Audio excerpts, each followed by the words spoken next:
Two questions for you then, which you're not supposed to do in a podcast interview. That's all right. I'm a renegade. So first question is, why did you decide to focus on TA first? As an organisation, we do a great deal of hiring. If you think of the sector we're now working into and the growth we're expecting to see, it's a really new, up and coming area, and you need to do a lot deeper searching, a lot more regular searching. I think there's probably a lot more use for TA than we necessarily have in the past. Part of our philosophy is we develop it within Agilisys, make it work for ourselves, demonstrate the benefits. We may then be able to roll that across the more broad kind of Blood and Chalcott portfolio of businesses, so we can all benefit from it. What's your vision? Where are you going to take this over the next few years? Anything that's got that the right vision and the why to it is generally going to head us in the right direction, I think.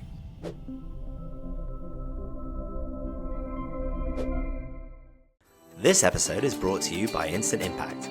Instant Impact provides transformative talent solutions to small and mid-sized companies that are making between 30 and 500 hires each year.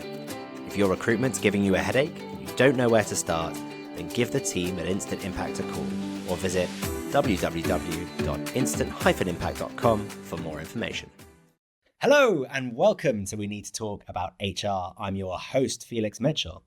Now, as you guys know, I believe that 2025 is going to be a bit of a watershed moment when it comes to artificial intelligence and its impact, both on HR and in the workforce at large.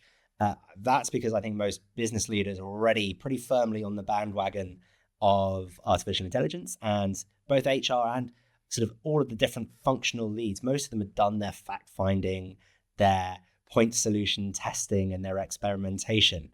So I'm quite excited about this year. I think it's going to be the initial wave of widespread implementation, and that's going to be fascinating to be a part of. Now, there are some companies and practitioners that are well ahead of the curve, and that is, and today's guest is an example of exactly that. And going forwards, I'm going to try and bring you more and more interviews with this sort of trailblazer within this world of transformation. So I'm thrilled to introduce Simon Mounsey, who is going to be the first in this series. Simon's the Chief People Officer at Agilisys, and they're doing some really interesting stuff, and he's got some really interesting thoughts that we're gonna dive into today. I do think you get a bit of an unfair advantage given that Agilisys actually specializes in AI and AI transformation. So not holding that against you. Simon, welcome to the show. Thank you very much. And it's great to be here. What an amazing intro. I don't think anyone's ever called me a trailblazer before, but I'll take it. Thank you. Well, we'll see by the end of the hour. We can always edit things out. So Simon, let's start. How are you looking at 2025 from an AI perspective? What do you think is going to happen? I would completely agree with what you said, really. I think this is the year. So people have been getting to grips with this AI thing since ChatGPT first rolled out a couple of years ago. People have been using it for the poetry. We've started to see Copilot come through. But I think this is the year where we really start to see point solutions, industry specific or even kind of task and role specific, start to come through. And we'll start to see some of the tech being adopted really significantly internally by organizations, and then some of the kind of B2B tech and products really coming to the fore as well. So it's a great, really interesting year. And that philosophy, I think, adopted across Agilisys and across the broader kind of Blood and Chalcott portfolio companies we work with. We've really believed that generative AI is the big push and something we're really gearing ourselves up for. Now, you operate within a very interesting business ecosystem. Yeah. I think just for the benefit of listeners, could you just explain who Agilisys is and who Blood and Chalcott are as well? Yeah, of course. I'll start with Blood and Chalcott, BC. I'll typically call them BC. Co-founded by Manoj Badali, Charles Mindenhall, really over the last about 30 years. And Manoj and Charles and BC are venture builders, so invest significantly in disruptive technologies, disruptive businesses, ed tech, fintech, all kinds of things over the years, really. And Agilisys has been one of the major parts of that portfolio for about 25 years of that, let's say, and was sort of spun out of the original joint company called Net Decisions. And we were originally founded alongside a company called Jarvis Rail, which has disappeared quite a long time ago now, but as a way of providing sort of shared services, outsourced services into the private sector.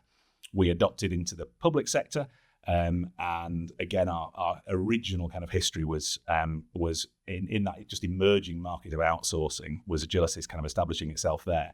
And we've really seen the company evolve over a number of iterations, which we may talk about in a bit, but now very much focused on local government, very much focused on generative AI. And you'll see that as a theme across those BC businesses, very much about disruptive technology, seeing what we think is happening in the markets and creating products and businesses that can exploit that. And I guess thinking about those years and thinking about the pivots that you've made at Agilisys, then I guess maybe the common thread, you got to put me right if I'm wrong on this, but is essentially taking the newest ways of working, I guess the newest, because you had outsourcing very sort of, that McKinsey driven wave. You then had more of a sort of management consulting wave, and now we're having AI. So it's always been around how does business operate in the most efficient way? Right? Very much so. We would say our vision, if you like, for Agilisys has always been to use technology and transformation to make a positive difference for our customers. And I think we've over the years really specialised in the public sector. We've worked in other organisations. That's mostly been local government and health. We've worked with other organisations as well. But it's all, you're absolutely right. It's always been, what's the most interesting developing technology, the most innovative technology? How do we deploy that and help our customers through that? And that's the way we operate. We build up long-term relationships with our partners. We partner with them, truly partner with them, to develop new technologies and work out the best way to solve the problems of the public sector. And so within your organisation, you've got all of this resource of Agilisys, of Blenheim Chalcott. Where have you got to in the AI journey so far? So we'll look internally and externally. So we have geared up a really sizable team of developers and Gen AI and product specialists. We have really focused on using the product operating model within our organisations. And you're right about sharing resource across Blenheim Chalcott and Agilisys to achieve these things. Probably two ways of looking at it. Externally, very much focused on a product at the moment called EHCP. So this is for education healthcare plans. I'm sure people who pay attention to the news will have seen this a lot recently. There's a huge government challenge, huge local authority challenge to help people get these EHCPs completed, to allow additional kind of SEND and special educational needs support within schools, within other placements. And a good example is it might take 2, even 3 days potentially to complete one of these EHCPs on behalf of somebody that needs an assessment. The kind of solution we're looking to create, the kind of solution we've developed with Wigan Council and others, has been to automate that process, to bring in all of the different inputs and be able to create one of those within more like an hour or 2 hours. So a perfect example of improving productivity and hopefully helping to solve a real current problem for local authorities. So that's the kind of thing we're specialising in. And then internally, I've been fortunate enough to be able to work with the same kind of teams, the same kind of product development teams, and we've been looking at solutions within HR. So we've been particularly looking at talent acquisition at the moment, and that's our current focus. We're just at the point we've just demoed now the first iteration of the solution that we've built for our internal use on talent acquisition. Very cool. And what kind of things is the AI? Yeah, exactly. So people might be familiar with Microsoft Teams. So we've made these things kind of Teams native. First thing, creating a job description. All of our historical ones are kind of loaded in. It also has the ability to search the web, but you just have a Teams chat effectively with the bot, which will then help you create the job description. And it will typically ask you questions that a TA agent would have done, or somebody who knows what they're looking for in hiring would have done, to really flesh out that job description as much as possible. It then gives you gives the manager a first cut of it. They can edit that using more discussion if they want to. So that's very simple. It will then tie into, we use Greenhouse as our applicant tracking system. Then tied into Greenhouse, the solution will help us sort through the initial round of CVs. It will kind of force rank them, and it will provide you lots of information, additional information as a hiring manager. So let's say we've had 100 applications. The TA team will be given a kind of an initial shortlist of say 5, and that's based on how well it meets the criteria. how well the experience meets the criteria, any other sets of criteria you've put in. It's not just measuring one aspect. We're measuring 2 or 3 different aspects to then kind of force rank those CVs. It will then provide you with more rich information. So at a glance, you are able to see the company this person worked at for 3 years, actually what it did, how many people were employed there, publicly available information about that organisation. And it will even give you where there are gaps in the CV against the description. It will give you some suggested questions you can ask in interview, areas to push on, that kind of thing. So a real toolkit. What I would say is so important is that you never cut the human out of the process, though. This is something that the TA team can check and evaluate, use as an additional tool, but of course you can dive into other candidates. And the other thing we've been looking at is how we continue to apply the right approach around diversity and inclusion as well. So we would build into the system, stripping out anything that names or anything that would potentially cause unconscious bias. Again, you are getting a kind of force ranking based on the pure data within the CVs and the applications. So it's really interesting. And first cut looks pretty good. We've given it a go, and it's starting to do the job. And why do you? So 2 questions for you then, which you're not supposed to do in a podcast interview. That's all right. I'm a renegade. So first question is, why did you decide to focus on TA first? Yeah. I think because as an organisation we do a great deal of hiring. If you think of the sector we're now working into and the growth we're expecting to see, it's a really new up and coming area, and you need to do a lot deeper searching, a lot more regular searching. I think and probably a lot more use for TA than we necessarily have in the past, I would say. So we're seeing a lot of additional kind of hiring and a lot of additional kind of depth and complexity to the hiring as well. And it's one of those high value, any business might have that challenge. And so part of our philosophy is we develop it within Agilisys, make it work for ourselves, demonstrate the benefits. We may then be able to roll that across the more broad kind of Blood and Chalcott portfolio of businesses, so we can all benefit from it. And then potentially, if it's something that's effective and we think our customers would be interested in it, we could develop it into a third-party product as well to help our customers with it. So we'd pick the things that we consider to be challenges within HR, if you like, and then also things that we think would be challenges that any organisation would face, and we look to focus on those. And they tend to be the same, I think. Yeah, I mean, business is business, isn't it? Yeah, exactly. I guess the second brings me nicely onto the second question, which I think is likely to be quite unique to you guys, which is you built your own. Yeah, which is not something that I think for most businesses of your size would be something that the company should do lightly. So how are you able to do that? I think that partly there's something in the entrepreneurial nature, if you like, even though we've been around for a long time, that still pervades the business. And so we've always invested in tech. So the HR team's always had quite a technology-led approach to it. I'll name check. There's a guy called Dom. We call him Dom the Data Demon, Dom Leopard, who has been with the team for about 5 years now. He's absolutely brilliant and a full stack developer. And so rather than purchasing a third-party HRIS and learning management system, we've migrated those to our own. So we built that and integrated it into our systems. And so it's kind of natural for us to build our own solutions and technology solutions. Why do that? I think it's the configurability, the ability for us just to tack on an extra bit of process or tack on something else to it. Without having to pay a third party to do that. We all know what it's like to then go back once you've bought a product and to get it changed. That's where it starts getting quite expensive. And it just suits the dynamic nature of our business to be able to change those systems quite quickly if we want to. So we've always invested in those things ourselves. You mentioned it before, we've got the advantage of the BC portfolio. So we do have organizations that are pretty much all focused on tech. And the associated kind of groups of resource and pools of resource that come with that we can tap into. So that is definitely a huge advantage for us. And so it's just natural for us to look at trying to build this stuff and do it ourselves rather than buy the third parties. That's just the way we've operated culturally for quite a long time. Doesn't always work. Sometimes it does make sense just to buy the third party and sod it. But that's it's definitely the approach we've always tried.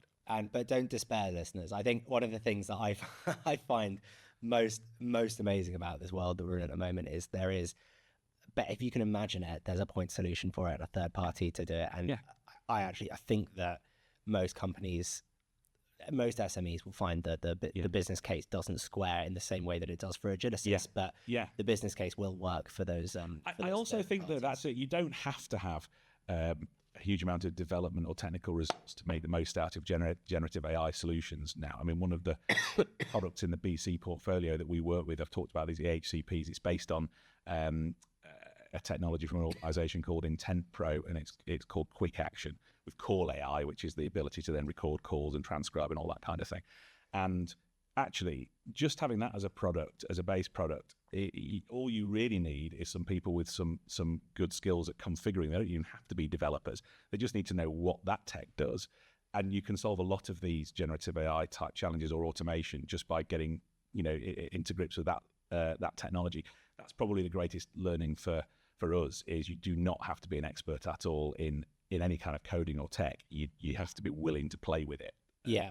That's, if there's one advice I give to the listeners, it is play with this stuff, because it's amazing what a difference it makes. I use some of this generative AI, not this one, but this tech I've just talked about, the kind of Call AI stuff. I use daily in all of our kind of meetings now to transcribe, turn it into actions, generate the right reports and outputs from these meetings in the format you want them. That kind of thing. And that's just a kind of basic example of how we use it. We use it to, we're now starting to use it across things, more formal HR processes. So if you look at the things like return to work meetings, or even disciplinaries, grievances, or performance meetings, that kind of thing, this tech can help us transcribe what would have been taken a long time to write notes up, put it into the right format, make workflow the right letters out to people. Always a human checking to make sure that it's the right quality and it meets the standards and everything.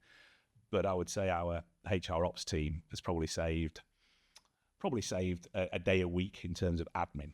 It's amazing. Just through using some of these tech that's out there now. Yeah, it's absolutely amazing. It's only going to accelerate all. Yeah. So that's where you're at the moment. I sort of characterize it as having some really forward-thinking tech in pockets in the people function. What's your vision? Where are you going to take this over the next few years?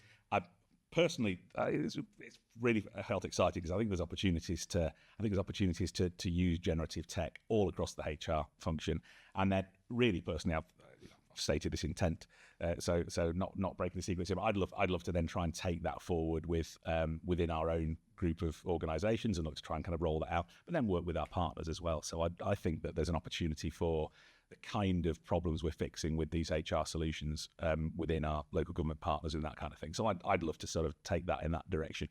But I think there's also enough to play with and enough processes to get into and enough with the kind of new technology coming through that there's still plenty to do, even just more of an internally focused role and kind of improving employee experience. I think at the moment we're very focused on, at the moment we're probably looking at it with an efficiency and kind of an element of quality to it. But I'm really interested in seeing how we can spend a lot more time on improving the employee experience, the employee journey, the value proposition, that kind of thing. And I think some of the really interesting new creative tech, the video type tech that's coming out, things like that, I think that's where it's going to be really interesting to spend some time playing as well. So you can probably just tell I'm like a kid at Christmas with all this stuff. I love it. Oh, it's you and I are in the same boat on that one. I mean, you could just imagine what that video tech can do to L&D. Oh, brilliant! Immerse, and that's brilliant. It's only a matter of time until it's going to be able to be 3-dimensional. It's going to be great. Have you tried some of the Google Genesis stuff where you can just put in a newsletter or put in some documents and it then produces the podcast? Oh yes, I'm not a big fan of that. But genuinely, I mean, I just think these things are incredible.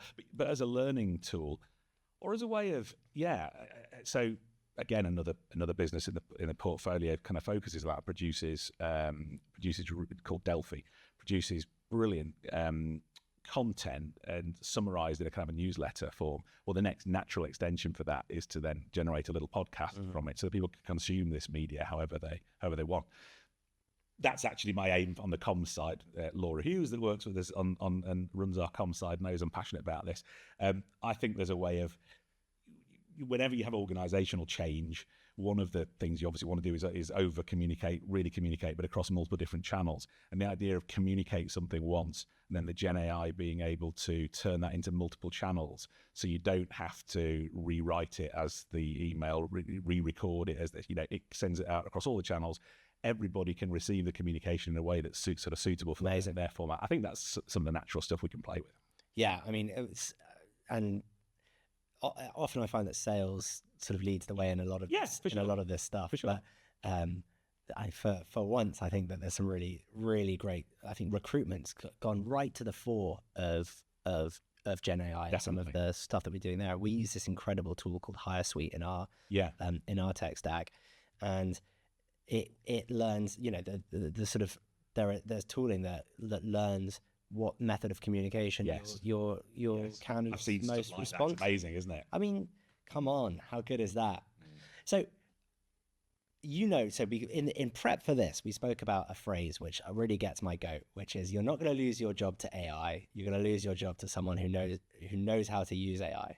Now, personally, I don't believe that, and I think that there's been a lot of people dodging the tough questions recently, which is I can't imagine the next 5 years without some pretty widespread job losses. Yeah. I'm not saying that the net picture is going to be increased unemployment, because I think actually it will probably there are bigger forces at work. Yeah, I think that's right. Than AI. But how do you think that AI is going to shape the workforce in the UK? I think it's a great question. I think it's a really good question. I think it is the relevant question of the moment, and we won't go down this rabbit hole. But you compound that further with, doesn't matter what your political affiliations are, if you compound that with the recent changes we've seen in UK government and tax and the things that are coming through next year and the employment law kind of changes that are alongside it, I do think we're going to see some really major seismic changes in the workforce.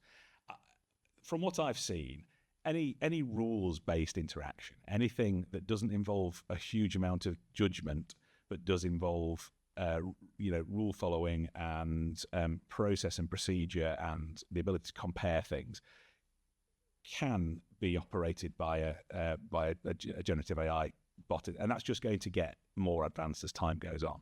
Especially as you're now looking at the kind of multi-agent where one AI might be transacting, but another one's checking it for infosec, another one's checking it for adherence to a policy, another one might be checking it for legal or financial. You've got the level of that coming through, and that cannot in the context that we're looking at in the UK and from economic context, that can't help but be a driver for lots of organisations to look at reducing cost by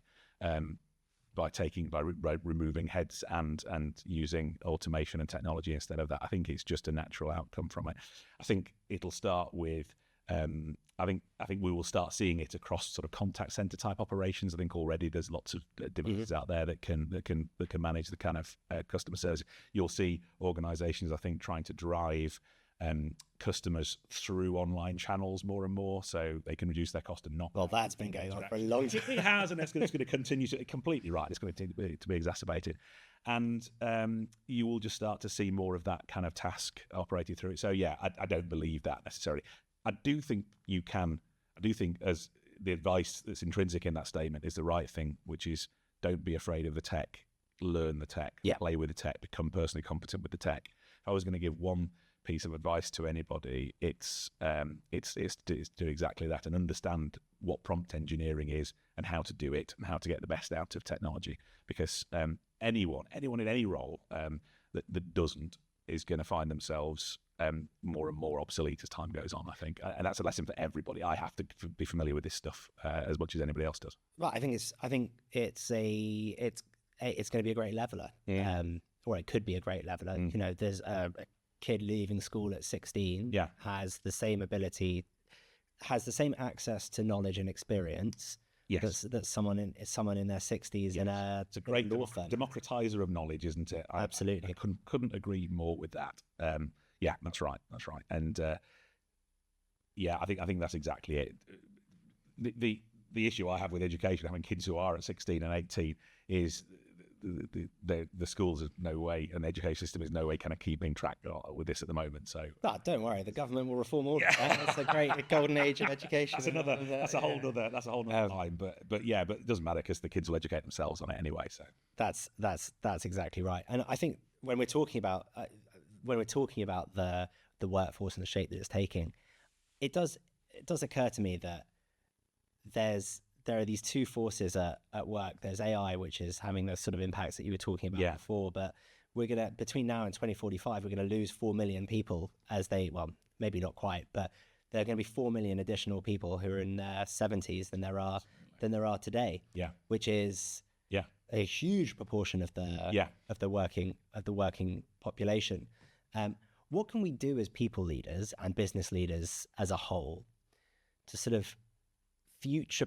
I think that anyone who says this is what it's going to look like, I'm glad you didn't, but I think they're kidding themselves. Yeah.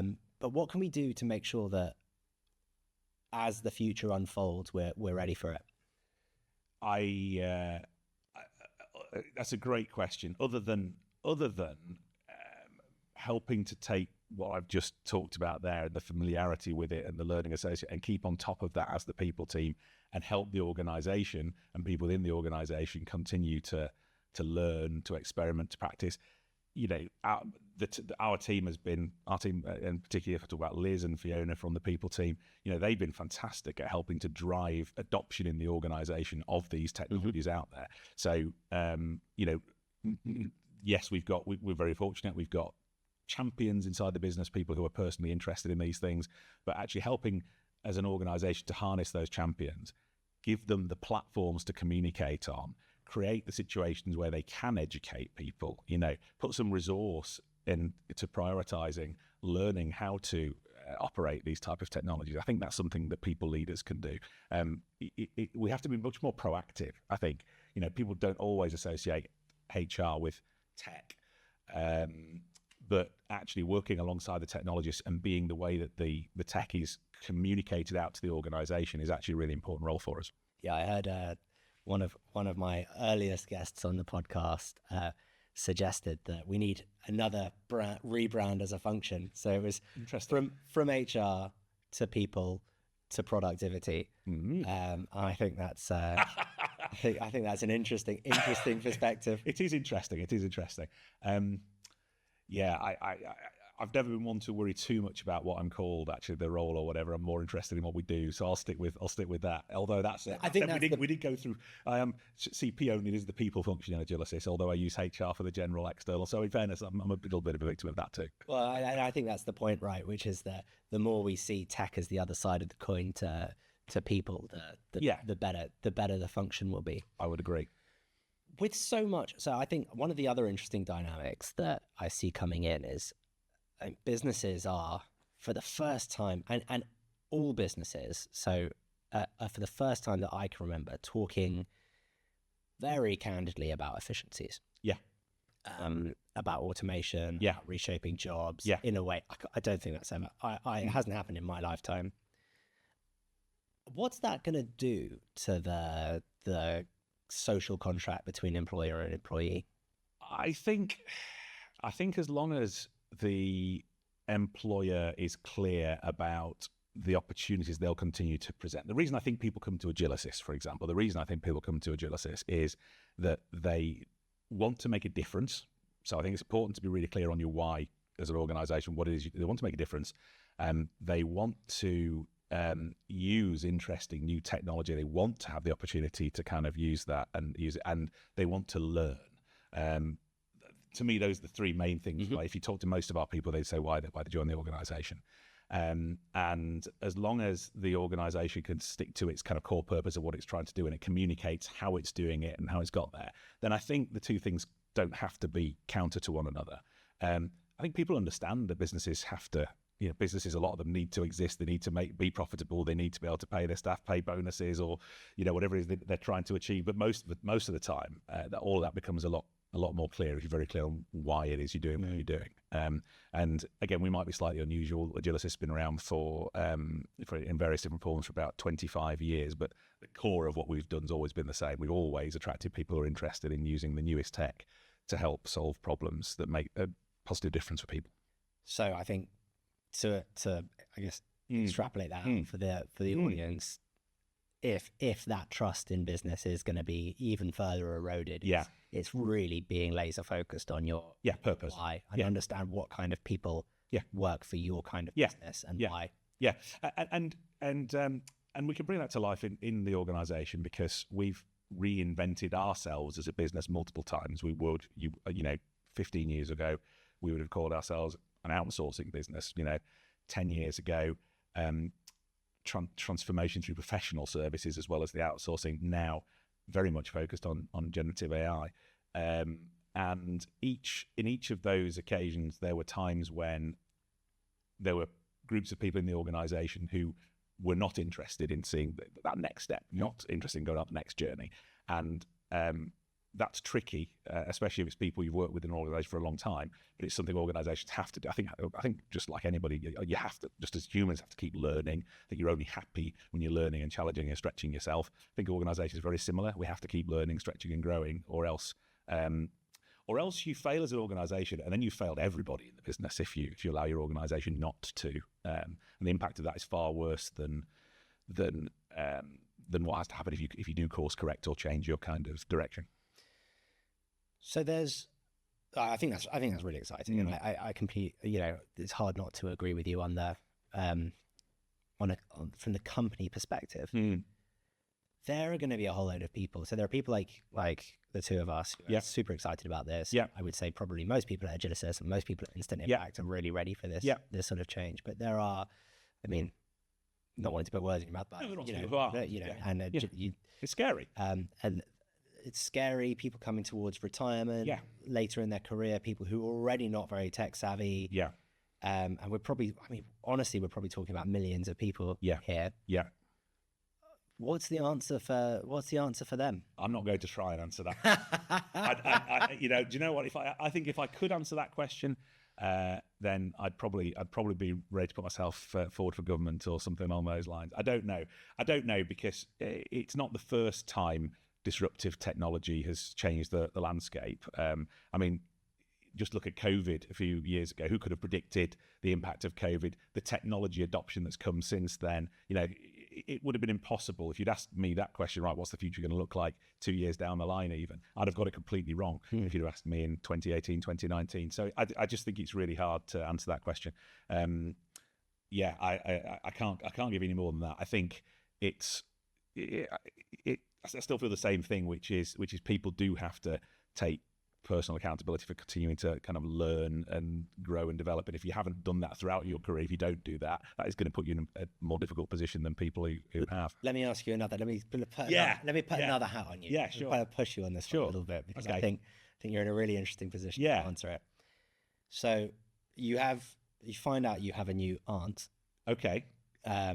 Who is an administrative assistant. Okay. That's Infosys. Yeah.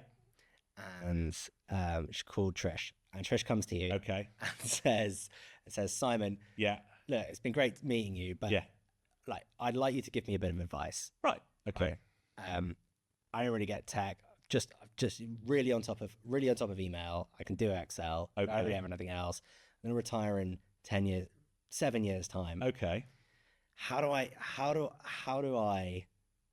I make it through the next 7 years? What have I got to do? Okay.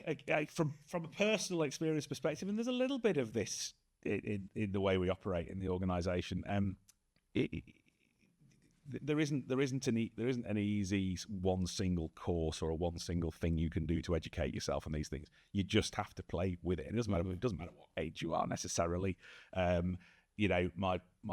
My aunts, my uncles, my mum and dad, have all learned technology that they've been uncomfortable with because society's needed that to happen if they want to achieve the things they need to achieve with. So I'm kind of still of the same opinion, which is it's never too late to pick up the tech. It's never too late to start watching YouTube videos and teach yourself things. Try and find someone, if you really are struggling with it, try and find someone who can help show you these things. Pick one of your younger relatives and go go and get them to support you with these things. But I think it's about getting hands on with the tech, learning it, using it, playing with it, continuing to learn all the time. And that's not something that should stop when you reach a certain age, I don't think. But I guess the hard truth at the core of this is this is going to happen. Oh, it will. And it's basically get on the bus, or it's going to be really hard. I think so. Yeah, but yes, that's probably right. But it's probably the same when. Probably the same thing that happened to telephone operators when the smartphone was invented, or the same thing happens to blacksmiths when the when the engine was invented, we will see these changes continually. Society needs to work along with it. I don't know what the new roles will be, but I suspect there will be a lot more roles involved in helping to determine the direction of this stuff and around creativity and in around human interaction, potentially in around the sort of social side of things. There's a lot of demand for that in the area now. If we can deal with a lot of the administrative burden and people can spend, social work is a good example in local government, central government, health services. If people can spend their time on providing the care and doing the things that are actually that high value add, rather than spending all the time on the admin, there may be more careers in that space to deal with the amount of challenge there is out there. So who knows what opportunities are created by reducing the low value work. Absolutely, and also longevity. I mean, social work's such an interesting one. Yeah. I mean, you'll know more about this than me, but you've got 7-8 hours a day blocked of casework. Yeah, exactly. And then your time is spent in your evenings, not decompressing, not relaxing and thinking about the next day. And I mean, my God, what a stressful. Well, potentially there's opportunity to employ more people in those spaces. Absolutely, that's the thing. I don't know ultimately where the gaps will open out, but I think they will. The demand, we're seeing it. We're seeing it across workforces, aren't we? We're seeing it across the country. We're seeing an increase in recognised mental health conditions, seeing an increase in the sort of the effects of pressure and the need for social care. Potentially that was always there, but masked to some degree. Maybe it's going to give us more capacity to deal with that sort of thing. I wish I knew. I'm sorry. I think you've navigated these politically they're good questions. These politically tricky questions very well. But I think it's going to be fascinating to see how it all plays out. I think it will. So last question then. So we've spoken about the future of the workforce and how that's all gonna play out. I'd just love to get your sort of sentiment on, I guess maybe just your sentiment full stop around how you think we're going to evolve as a society, how this is going to how are we moving towards more utopia? Are we is this going to be the final nail in the coffin for wealth disparities? Where are we at? So interesting and very deep philosophically, and maybe sometime we can have a longer conversation around it. I don't think I could get all my ideas down here, but I'm an optimist. I'm naturally an optimist. I believe that progress has generally brought more positives than it has downsides. There needs to be some rebalancing of the wealth disparity in that. I do think there is. I do think we are seeing more on that front, and I don't know how that ends up. Historically, it's ended up in revolutions and let's try and avoid that, and all that kind of thing. But it's nice to see that not happening. But I do think people's lives can be enriched by this technology. I do think we generally have seen more leisure time, or the ability to pursue art, or the ability to pursue things that, if you look at Maslow's hierarchy, pursue further up that hierarchy than we potentially have historically. We just have to make sure we maintain our kind of social conscience around these technologies at the same time as as rolling them out. I think that's where you were coming to with some of your previous questions. What's the duty of organisations in this space? And as long as we are sticking to our vision of making things better for people, if organisations' mission is just to make the cash and run, then that's not necessarily going to see a kind of ethically viable, positive deployment of some of these technologies. If it's about, we're really trying to improve the NHS, we're really trying to improve local government, we're really trying to make things better for people, solve the problems of these things, I think with that kind of guideline in mind, the technology will be deployed in a way that and help. But that's going to be down to society to decide what it chooses to embrace. The technology that's going to help us and bring us positively forward, or the technology that's going to make a few people more wealthy and others not so much. So it's going to be down to humanity to decide, I think, ultimately. You sure you don't want to go into politics? No, I think it's really difficult. It is really difficult, but I still think the same thing. Same as anything out there, and anything that's got that the right vision and the why to it. is generally going to hand us in the right direction, I think. Absolutely right. Well, Simon, thank you so much for taking the Pleasure. time to join us. Thank you for giving me the time. It's been lovely. Certainly has.